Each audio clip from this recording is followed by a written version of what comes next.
सध्याची सिव्हिल इंजिनिअरिंगची सगळ्यात मोठी जाहिरात आलेली आहे महाट्रान्सको AE सिव्हिलची। यापूर्वीच महाट्रान्सकोने डिसेंबर 2024मध्ये एक नोटिफिकेशन काढली होती।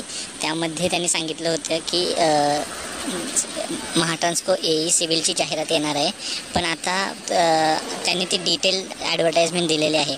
तर बघूया आपण ते ॲडव्हर्टाइजमेंट डिटेलमध्ये पाहूया। तर सगळ्यात मोठी जाहिरात आपण का म्हणतोय, कारण पोस्ट 134 आहेत आणि त्याचा जो पे स्केल आहे तो तर पाहूच आपण यापुढे। तर या खालील मुद्द्यांमध्ये आपण ती ॲडव्हर्टाइजमेंट डिवाईड करून पाहणार आहोत।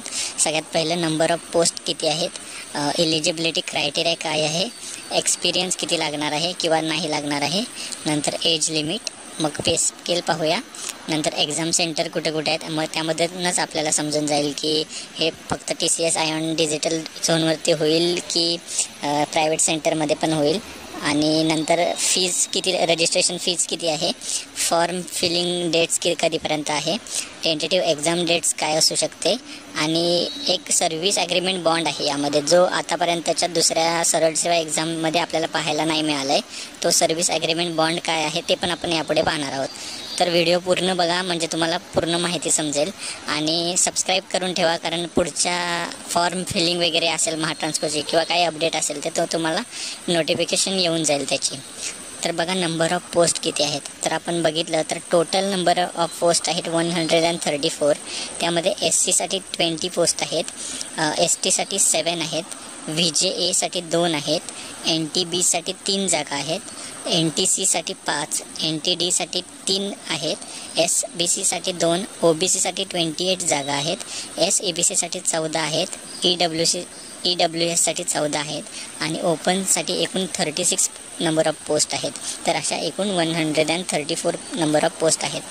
नंतर एलिजिबिलिटी क्रायटेरिया काय आहे, तर जर तुम्हाला असिस्टंट इंजिनियर सिव्हिल महाट्रान्सकोसाठी जर ॲप्लिकेशन करायचं असेल तर तुमचं bachelors in civil engineering complete पाहिजे। जर तुमचं BE असो किंवा BTech असो, तुमचं ते कंप्लीट पाहिजे। त्यांनी सांगितलं आहे की लास्ट इयरवाले जे स्टुडंट्स आहेत ते अप्लाय नाही करू शकत। तुमचं 3 एप्रिल 2025पर्यंत तुमचं ग्रॅज्युएशन कंप्लीट झालं पाहिजे। ओके, नंतर मग एक्सपिरियन्स, तर त्यांनी सांगितलं आहे की this post is entry level post आणि no work experience is required. बघा, AE लेवलची पोस्ट आहे आणि त्याला काहीच एक्सपिरियन्स लागणार नाही आहे, ती एंट्री लेवल पोस्ट आहे, म्हणजे खूप मोठी संधी आहे आपल्यासाठी। नंतर मग एज लिमिटसाठी त्यांनी सांगितलं आहे की the upper limit of outsider candidates is 38 years. Okay, म्हणजे ओपनसाठी 38 आहे, आणि मग ते प्रत्येकाच्या कास्ट कॅटेगरी वाईज ती व्हॅरी होत जाते, जसे की OBC वगैरे SEBC साठी म्हणजे 43 इयर्स, मग प्रत्येक कास्टनुसार ती अजून वाढत जाते, एज रिलॅक्सेशन आहे, पण टोटल ओपनसाठी आहे ती 38 इयर्स आहे। ओके, नंतर पे स्केल बघा, सगळ्यात मोठा जी न्यूज आहे ती हीच आहे की पे स्केल आहे त्यांचा, म्हणजे बेसिक सॅलरी आहे तुमची महिन्याची 58,560, आणि जी इन हँड सॅलरी येईल ग्रॉस इन्व्हॉल्वमेंट्स, ती इन हँड सॅलरी आहे 1,07,596 रुपीज। ओके, म्हणजे मंथली सॅलरी आहे 1,07,596, आणि त्यामध्ये पण त्यांनी म्हटलं आहे विदाऊट ऑफिस अकोमोडेशन, म्हणजे ऑफिस अकोमोडेशन यामध्ये इन्क्लूड नाही आहे, म्हणजे ते असेल तर अजून ह्यापेक्षा जास्त तुम्ही पकडू शकता, पण सध्या 1,07,596 पकडून चला। आणि ही जेवढी सॅलरी आहे ती आता बाकीच्या ज्या एक्झाम्स आहेत त्या लेवलमध्ये खूप जास्त सॅलरी ही दिसते, आणि त्याच्यामध्ये तशा सुखसुविधा पण तुम्हाला मिळतील, PSU सारख्या जशा सुविधा आहेत तशा तुम्हाला महाट्रान्सको AEमध्ये मिळतील। नंतर एक्झाम सेंटर्स कोणते आहेत, तर त्यांनी 16 एक्झाम सेंटर्स दिलेले आहेत।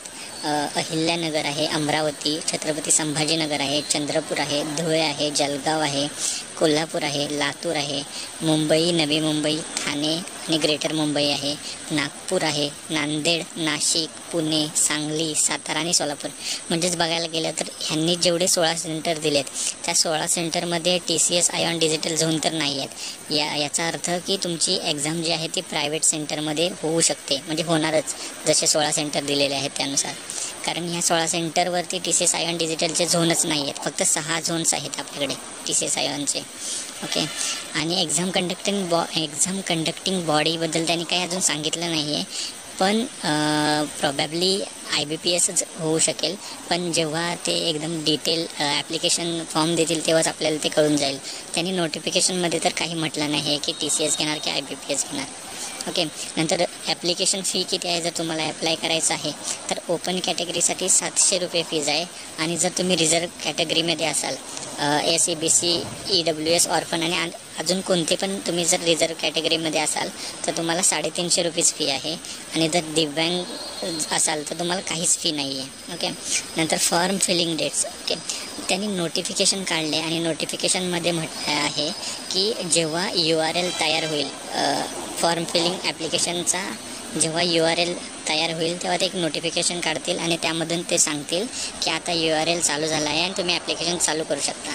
म्हणजे या नोटिफिकेशनमध्ये त्यांनी अजून फॉर्म फिलिंग डेट्स दिलेली नाही आहे आणि म्हणजे फॉर्म फिलिंग अजून चालू झालेली नाही आहे. एकदा का फॉर्म फिलिंगची डेट आली, URL चालू झाली की आपण सेपरेट व्हिडिओ बनवू की फॉर्म फिलिंग कसं करायचं.